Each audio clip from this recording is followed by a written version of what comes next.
Bonjour à la toile, ici Mademoiselle Sou et aujourd'hui on va parler d'un outil dont je vous parle dans quasiment toutes mes vidéos, un outil qui est indispensable dès qu'on se met à faire de la peinture ou de l'aquarelle. Eh bien je vais vous parler du scotch de masquage, donc c'est parti, on y va. Alors le scotch de masquage, qu'est-ce que c'est? Le scotch de masquage, c'est un scotch qui sert à masquer. Ouais! Oui, je sais, c'est très bête dit comme ça. Cet outil va vraiment nous servir à masquer, donc oui, par exemple, si vous voulez des lignes droites, mais que vous voulez deux couleurs opposées, que vous voulez pas que ça fuite, eh bien vous pouvez mettre votre scotch. Mais ça sert aussi également à une autre technique qui sert à tendre son papier. Je vais vous expliquer un petit peu tout ça. Déjà, quels sont les types de scotch et ensuite les différentes techniques qu'on utilise avec le scotch. La première des choses, c'est que le scotch de masquage, on en a de plein de sortes différentes. On appelle ça en anglais masking tape, mais des fois on appelle ça que tape pour scotch, et ça sert vraiment un petit peu à tout. Le scotch de masquage, il y a plein de modèles différents, il y a plein de marques différentes. Déjà parce qu'on s'en sert également énormément en bricolage, donc on en a des papiers, on en a en plastique, on en a avec même directement de la bâche. Nous on n'a pas spécialement besoin de ça, mais voilà, il y a beaucoup de choses qui ont été développées parce que ça sert dans beaucoup de métiers différents. Donc forcément il y en a beaucoup. Par exemple, il y a eu beaucoup d'évolutions avec le scrapbooking, les bourreaux, ce genre de choses. Donc il y a énormément de petits scotch super mignons qui collent pas trop et qui du coup sont faciles à enlever, qui vont pas déchirer le papier, en tout cas pas tous, et qui sont très jolis à voir en vidéo. Je vais vous parler maintenant de la technique d'utilisation du scotch, donc les deux techniques, à quoi ça sert ces scotch là, et comme ça vous allez comprendre qu'on peut aussi switcher de type de scotch en fonction de ce qu'on a besoin. La première technique, qui est celle que tout le monde utilise sur les réseaux sociaux, etc., c'est vraiment la fonction basique qui est de masquer. L'idée va être de poser votre scotch sur une surface que vous voulez protéger, repeindre à côté, et du coup quand vous allez enlever, ça va vous faire une délimitation nette. Donc ça vous permet par exemple de faire un cadre blanc, ou ça vous permet, par exemple, si vous voulez une belle ligne avec un fond rouge, un fond vert, et du coup, peignez en vert, vous laissez sécher, vous mettez votre scotch, vous peignez votre rouge, vous laissez sécher, vous enlevez votre scotch, et vous avez une belle ligne rouge et une belle ligne verte. Ça, c'est le basique, c'est ce qu'on utilise énormément. On l'utilise par exemple pour faire des effets de fenêtres, pour faire des murs, des maisons, voilà. C'est des choses qu'on voit énormément sur les réseaux sociaux, que ce soit sur TikTok, Instagram, YouTube. C'est la base du scotch. Et dans ces cas-là, vous pouvez utiliser presque n'importe quel scotch. Je continue à dire qu'il faut éviter le scotch transparent parce que c'est celui qui est le plus accrochant et qui risque de déchirer votre papier. Vous pouvez utiliser du washi tape, donc les scotch un peu décoratifs. Ça colle pas trop, donc franchement ça peut faire largement le taf. Ça marchera mieux avec des peintures type acrylique ou gouache qui sont un peu plus épaisses que l'aquarelle, parce que l'aquarelle risque quand même de glisser un petit peu et de décoller un peu le scotch. Mais ça peut marcher quand même, ça dépendra de votre scotch. C'est comme tout. Parce que les washi tape, il y a tout et n'importe quoi, donc c'est trop vague pour que je vous dise que tous vont marcher. Les scotch de masquage, donc le scotch blue tape ou le violet, ou le scotch de masquage blanc pas cher, ça marche également. Ça posera aucun souci. Donc ça, c'est la première technique. Vous posez toujours votre scotch quand votre papier est sec. Toujours. Vous ne le mettez jamais quand votre papier est humide. Il faut que votre papier ou votre peinture soit sèche. Vous posez, et vous pouvez vous y mettre. Vous laissez sécher, et c'est qu'une fois que votre papier est sec, et votre peinture est sèche, que vous pouvez enlever votre scotch. Et je me répète encore, mettez un petit coup de sèche-cheveux, ou posez-le au soleil, ou posez-le à côté d'une source chaude pour essayer de ramollir, refaire fondre un petit peu la colle de votre scotch, pour que au moins ça évite de déchirer votre papier. Pensez aussi à essayer de décoller votre scotch de l'intérieur vers l'extérieur, parce que souvent quand on coupe un papier, ou que votre papier, vous partez sur les rebords, il est un petit peu, ça fait un peu comme des couches en fait, un peu comme un millefeuille. Donc si vous partez par le rebord, ça risque de prendre une des couches du millefeuille et de s'étirer. Si vous partez plutôt vers l'intérieur, vous allez avoir moins de chances de choper une seule couche du millefeuille et de bien l'enlever sans déchirer. Donc essayez toujours de l'enlever plutôt de l'intérieur vers l'extérieur plutôt que de l'extérieur vers l'intérieur. Et dans ces cas-là, il y aura déjà moins de chances que vous déchiriez votre scotch. La deuxième technique, et c'est la technique que moi j'utilise en fait à chaque fois que j'utilise mon scotch dans mes vidéos, c'est pour tendre mon papier. Vous le savez peut-être, quand on utilise de la peinture, majoritairement aquarelle, mais ça marche aussi pour la gouache et l'acrylique, c'est que votre papier, s'il est humidifié, s'il a beaucoup trop de matière liquide et aqueuse, il va gondoler. quel que soit le papier, hein. Même le papier aquarelle va gondoler, c'est tout à fait normal. Parce que c'est le papier qui va boire l'eau et donc du coup il va récupérer de la flexibilité. Donc forcément, il va se tordre et faire des bosses, selon la quantité d'eau bien entendu. Pour éviter qu'il gondole trop, ou en tout cas qu'il gondole trop une fois sec, dirons-nous surtout, il faut d'abord mettre à chaque coin, aux extrémités, du scotch pour vraiment faire que votre papier soit bien à plat et tendu. Pour cela, vous allez prendre une planche rigide de plastique, un vieux calendrier assez épais, hein, pas un calendrier fin, un calendrier épais. Je vous montre ce genre de calendrier là. Vous voyez, un peu rigide. C'est les calendriers qu'on trouve dans les entreprises ou qu'on peut trouver des fois à l'école, voilà. Vous pouvez en acheter partout parce que maintenant je suis devenue une vieille, hein, d'accord, donc voilà, ça y est, j'ai dépassé la trentaine. J'utilise aussi ce genre de calendrier là, c'est très pratique pour gérer notre planning. Et du coup j'ai cherché où en trouver et on en trouve absolument partout. J'en trouve à Leclerc, à Carrefour, au Géant des Beaux-Arts, à Rougier et Play. Dernièrement je suis allée à Rougier et Play, il y en avait. Hein. Vous pouvez en avoir sur Amazon. Donc franchement, ça se trouve partout.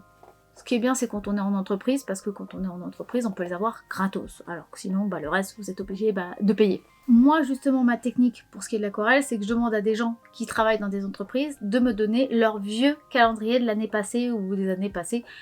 Comme ça, eux, de toute façon, ils vont les jeter et moi, je peux les récupérer pour tendre mes illustrations. Ça permet d'avoir un support movible, donc de pouvoir tourner votre feuille au besoin, et de la tendre sur un support rigide. Vous pouvez également tendre votre papier sur votre table, il n'y a aucun souci là-dessus. Si vous avez une table rigide, que c'est pas une feuille, oui, vous pouvez. La seule chose, c'est qu'il faut être sûr du coup de ne pas avoir besoin de tourner votre feuille. Vous avez peut-être dû le remarquer un petit peu, mais souvent sur mes vidéos, je bouge ma feuille et je l'incline en fonction de ce que je vais faire, parce que pour faire des arrondis, pour remplir certaines zones, c'est plus pratique de tourner ma feuille et de le ramener plus proche de moi. Et encore, je le fais quand même beaucoup moins parce que j'ai des caméras qui me gênent quand je filme, mais quand je filme pas, je me rapproche encore beaucoup plus. Donc c'est vraiment pratique de pouvoir déplacer votre papier et votre planche. Je vous montre, même si c'est un grand format. Ah non, j'ai déplacé tout! En voulant vous montrer, j'ai tout déplacé, j'espère que ça se verra pas trop à la caméra. Je vais vous montrer, même si c'est très grand et que du coup vous n'allez pas voir grand chose, mais voilà. Par exemple là, vous voyez, j'ai un grand format. C'était la base pour refaire un petit peu une bannière. Je sais pas si un jour je le finirai, mais en tout cas pour vous montrer, j'ai mon papier aquarelle, j'ai mon scotch blue tape et je l'ai mis sur tout mon contour. Et ce qui est bien, c'est quoi là? Je peux le transporter. Si j'ai envie de peindre ailleurs, si genre je veux l'emmener en vacances, si je veux l'emmener parce que je dois finalement aller quelque part, je peux le prendre et le transporter. Et surtout, comme là vous voyez c'est un grand format, c'est bien de pouvoir tourner au besoin. Je vous montre là vite fait avec d'anciennes vidéos comment je le pose. Je pense bien à poser le scotch à moitié sur le papier et à moitié sur le support. Il faut vraiment qu'il y ait quand même beaucoup d'épaisseur de chaque côté, parce que si vous mettez que 2 mm sur le support ou 2 mm sur le papier, en gondolant, ça va quand même tirer le scotch et ça va se décoller. Donc pensez bien à avoir quand même un scotch suffisamment épais. Quel type de scotch on utilise pour cette technique-là? Alors, je vais vous parler d'un scotch que je vous ai pas parlé au début parce que c'est un scotch qui n'est plus forcément nécessaire à notre époque, mais avec lequel moi j'ai appris à dessiner, avec lequel j'ai appris à peindre, c'est ce qu'on m'a appris à l'école. C'est ce scotch là, c'est un scotch craft, c'est véritablement que du papier craft avec par-dessus, donc sur la surface un peu brillante là, de la colle. C'est un papier qui permet de coller véritablement votre papier au support auquel vous allez l'utiliser. Donc en fait c'est un outil qui est irrémédiablement collé. Vous ne pourrez pas l'enlever sans abîmer votre papier. C'est pour ça que je vous dis que c'est pas forcément quelque chose qu'on utilise encore à notre époque. Alors, ça s'utilise, mais disons que si on peut trouver une manière un peu autre, c'est quand même pas mal, parce que du coup on était obligé de passer un coup de cutter pour décoller notre feuille. On abîmait notre support en dessous, donc le calendrier un peu cartonné, donc ça déchirait tout. Donc ça vivait pas très bien dans le temps. La technique c'était de mouiller donc la surface brillante du craft, de le poser sur notre papier, de bien tendre pour coller donc le rebord de notre papier à notre support, de faire ça sur les 4 côtés et de laisser là par contre un petit peu sécher. On laissait sécher 2 à 5 minutes, hein, c'est juste le temps que la colle fasse bien effet. Et à partir de là, on pouvait mouiller tout notre papier, ce qui permettait voilà, d'unifier toute notre surface. Mais comme notre papier est bien à plat, qu'il a été collé, on est sûr que quand il va sécher, même s'il a été gondolé pendant la peinture et que du coup il y a l'humidité qui fait que ça fait des bosses, on laisse sécher et ça va se retendre. Et du coup c'est très pratique pour déjà avoir un joli dessin, une jolie aquarelle, une jolie peinture à la fin. Et c'est très pratique quand on sait notre métier parce que quand on veut faire un scan, et ben là on peut sans problème parce que du coup on n'a plus les gros creux qui sont très délicats. Donc c'est plus joli et c'est plus pratique. Pour vous montrer, j'ai pris un papier aquarelle de très mauvaise facture et j'ai collé ça dessus. Donc vous voyez, là c'est la partie sèche. Si je pose et que j'appuie bien, ça ne colle pas. Mais par contre, cette surface là est collée. Et si j'enlève, j'arrive même pas à enlever le scotch. C'est-à-dire que c'est plus le papier qui va garder le craft que le craft qui va récupérer du papier. Donc c'est vraiment très collant. Ça rentre dans les rainures du papier et ça se soude au papier. Par contre, c'est très pratique pour bien tendre notre papier. C'est donc pour ça que je vous en parle. C'est bien pour vous dire qu'en fait on ne peut pas utiliser n'importe quel scotch si on veut bien tondre son papier. Si vous prenez n'importe quel scotch, forcément votre papier va regondoler un petit peu. Vous ne pourrez pas lui demander d'être parfaitement plat. Déjà il sera rarement parfaitement plat même en utilisant le papier craft. Mais même si vous utilisez un autre scotch, comme il va peut-être l'accrocher, il va peut-être tenir, mais il va moins tendre votre papier et le papier risque de peut-être se décaler un petit peu par la torsion avec l'humidité de l'eau et du coup être un peu gondolé malgré tout. Donc il faut quand même un scotch qui soit suffisamment costaud. C'est pour ça que là, les seuls que je vous recommande, c'est ces deux-là. C'est les scotch vraiment de masquage professionnel. Parce que tous ceux que j'ai pu tester autres, donc le scotch transparent, parce que je l'ai quand même testé quand on se retrouve à devoir faire un truc avec un élève et que bah il n'a pas son scotch parce qu'il l'a oublié, que moi j'en ai plus parce que je viens de terminer mon rouleau. C'est déjà arrivé, je parle d'expérience. Le scotch transparent, c'est pas pratique. Déjà parce que ça tient pas, c'est-à-dire que vous allez mouiller, ça risque de se décoller, ça se décolle une fois sur deux. Pas toujours, mais ça se décolle. Et surtout, bah, le papier, même à la fin, il reste un peu gondolé. Donc c'est pas très pratique. Les autres scotch, c'est pareil, c'est-à-dire que le scotch de masquage façon washi tape, ça aime pas trop ça. Ça a tendance à beaucoup bouger. Et sinon, bah, malgré tout, il reste quand même quelques gondolages. J'avoue que j'ai pas testé avec celui-là. Ce type-là, j'ai pas testé, donc je ne peux pas vous dire. Mais je pense que même si vous prenez un scotch comme ça, il faudra quand même un scotch suffisamment de qualité qui résiste à l'eau parce que quand on veut tendre son papier pour éviter que ça gondole, ça veut dire qu'on va utiliser beaucoup d'eau. Que ce soit pour l'acrylique où bah, vous allez mettre beaucoup d'acrylique ou que vous allez mettre de l'eau parce que vous allez faire des acryliques avec un peu de transparence, etc. Et que du coup le papier va prendre beaucoup d'humidité.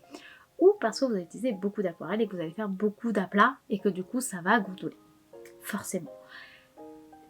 Je pense que les scotch comme ça n'ont pas très bien marché non plus pour le garder votre papier bien plat. Donc je vous recommande ces scotch là. Je vous dis une dernière petite chose, si vous faites vraiment de l'aquarelle, il y a une autre technique qu'utiliser des scotch pour bien tendre votre papier, c'est d'acheter des carnets aquarelle vraiment spécifiques avec un certain coût. Parce que leur technique c'est qu'ils utilisent de la colle sur tout le pourtour, surtout le pourtour du bloc d'aquarelle, avec juste un tout petit endroit en haut ou en bas, ça dépend des marques, avec une petite fente du coup qui n'a pas de colle. Mais du coup comme c'est tendu par la colle sur toutes les couches de vos papiers, eh bien ça ne bougera pas, c'est bien tendu. Donc vous prenez votre bloc, vous faites votre aquarelle sur votre bloc, vous laissez bien sécher, ce qui va retendre votre papier. Et dans la petite fente, vous placez votre cutter et vous allez couper délicatement tout autour.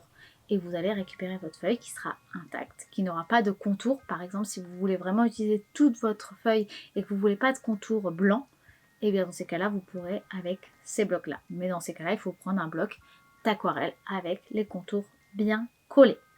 Ça marche tout à fait. le plus connu, comme je vous disais, c'est celui-ci. C'est donc le Blue Tape. C'est donc un scotch qui est également papier, un petit peu plastifié je pense, et que donc on peut déchirer facilement à la main. Je vous montre. Et comme par hasard, c'est le moment où je dis que je vais vous montrer que j'arrive pas à choper le scotch. Voilà. Donc là, on a le petit bout de scotch. Je tire. Et si je vais comme ça. Et voilà. Donc là, on a notre bout de scotch et c'est vraiment voilà, du papier. Je peux le déchirer comme ça. On entend bien le bruit du papier qui se déchire. Réduire l'intensité de la colle en mettant ça un peu sur notre peau et en l'enlevant. Ça reste collant, mais un peu moins. Ce qui permet d'avoir une certaine assurance que ça va moins abîmer le support qui est en dessous, que ce soit du papier, que ce soit un mur plein de peinture par exemple, et qu'on n'a pas envie de décailler la peinture. Donc voilà, ça c'est vraiment celui qui a vraiment été reconnu, c'est l'original, c'est celui qui plaît à beaucoup de craft. Ça sert pour le cosplay, ça sert pour la peinture, ça sert pour plein de choses. Donc vraiment c'est un super outil. Scotch a développé différents types de scotch pour avoir une adhérence plus ou moins forte et surtout une protection du support qui est en dessous beaucoup plus forte. Donc c'est-à-dire le Blue Tape, en fait, normalement on doit le laisser un certain temps et pas trop. Si je le laisse 2 semaines sur mon papier, il y a de fortes chances qu'il déchire mon papier, même si c'est un Blue Tape. Parce qu'en fait il ne faut pas le laisser trop longtemps sur la même surface. Donc si je laisse trop longtemps, le problème va revenir comme si j'avais pris un scotch classique. Pas autant, mais vous avez compris quand même le problème. Donc Scotch a cherché à créer différents modèles, différents types pour que l'adhérence soit un peu moins forte ou en tout cas qui abîme un peu moins et qu'on puisse laisser plus longtemps sur nos surfaces pour que ça abîme moins notre papier. C'est ce qui amène à ce que j'ai acheté dernièrement, je le teste maintenant depuis quelques mois, c'est le scotch violet. Donc c'est un scotch qui lui a une adhérence un petit peu moins forte ou en tout cas plus précisément qui va faire qu'on peut le laisser plus longtemps sans que ça abîme le support qui est en dessous. Et du coup, ça permet voilà, d'avoir une tenue plus agréable pour pouvoir travailler sur une plus longue période. Donc ça, c'est les 2 scotch que moi j'utilise actuellement. L'autre scotch que je vous parlais tout à l'heure, c'est celui-là, le scotch de masquage, vraiment tout ce qui est le plus basique. Si vous n'avez pas les moyens d'acheter ce genre de choses, partez sur ce genre de scotch-là. Parce que du coup ça vous permet voilà, d'avoir le côté qui déchire et le côté qui fait que en plus ça va coller mais évitez d'abîmer votre support. Dans tous les cas, scotch Blue Tape ou scotch comme ça pas cher etc. Mettez toujours un coup de sèche-cheveux sur votre scotch au cas où. Ça comme le scotch classique transparent qu'on utilise, forcément il vous faudra mettre un coup de sèche-cheveux sinon il y a 90% de chances que vous déchirez votre papier. Il y a 10% de chances que vous y arrivez nickel et que si c'est toujours le cas pour vous, bravo, vous êtes vraiment chanceux. Moi, à chaque fois que j'utilise ce scotch-là ou que j'utilise le scotch transparent, il y a toujours un des côtés ou un coin qui va se déchirer. Déjà, avec le Blue Tape ou avec le violet, il m'arrive des fois, d'être un peu trop longue à faire mes illustrations et des fois ça dure 1 semaine ou 2. Et j'oublie de faire le sèche-cheveux où je me dis non mais ça passe et ça se déchire. Voilà, vous le savez, c'est comme ça arrive même au meilleur, c'est comme ça. Donc toujours coup de sèche-cheveux, ne faites pas la même erreur que moi. Action d'ailleurs font aussi une copie de ce scotch là qui est d'ailleurs violet, un peu plus le violet Milka, un peu plus vif que celui-là qui est un peu passé. Et ils l'ont reformulé j'ai l'impression parce que la première fois que j'ai testé il collait vraiment pas. Là je trouve qu'il colle un peu plus. Donc je le trouve un peu mieux. Après ça vaut pas ça, hein, clairement pas. Donc ça vaut pour masquer ou pour tendre mais de façon très légère. Une fois que si vous laissez ça pendant 2 mois ou vous imbibez d'eau de fou votre papier, laissez tomber, le truc qui va se décoller c'est sûr. C'est comme si vous faites de la peinture avec, si vous protégez votre mur, ça va tenir si vous faites un mur en rouleau et c'est tout. Mais si vous mettez 3 jours parce que vous faites une peinture, un machin, un pochoir, c'est pareil, il y a de très fortes chances que ça se décolle à un moment ou à un autre. Et je vous parle de ça en période d'automne-hiver. Pas en période d'été où il y a une canicule et où le collant risque de fondre. Vous êtes prévenus. Mais encore une fois, pour un budget pas cher, ça peut quand même faire le taf. Mais ça vaudra jamais ces scotch-là, même si effectivement ceux-là sont beaucoup plus chers. Mais, vu la quantité, ça dure plusieurs années. Voilà, faut pas non plus vous dire que vous allez dépenser 10 € tous les ans, en fait. En sachant que moi, j'en achète, le prix que je l'achète, mais pour un lot. Ce n'est pas du tout à l'unité que je l'achète. C'était la petite vidéo explicative parce que je vous en parle assez sommairement, assez rapidement dans beaucoup de mes vidéos. Mais c'est vrai que je vous en parle pas plus que ça, je vous expliquais pas à chaque fois tout. Donc je me suis dit qu'une petite vidéo explicative pourrait en intéresser certains. Donc voilà, j'espère que cette vidéo vous aura plu, vous aura peut-être fait découvrir quelque chose ou en tout cas une petite piqûre de rappel. Si c'est le cas, n'hésitez pas à liker cette vidéo si ce n'est pas encore fait. Vous pouvez commenter et partager la vidéo, ce qui permettrait de soutenir et de faire vivre un petit peu la chaîne. Merci beaucoup à tous ceux qui le font déjà, merci beaucoup. Merci beaucoup en tout cas à vous tous. Merci aussi à ceux qui m'achètent quelque chose sur mon site internet mademoisellesou.com. Et puis sur ce, moi je vous dis à dimanche prochain midi pour une nouvelle vidéo et je vous fais des bisous. Bye!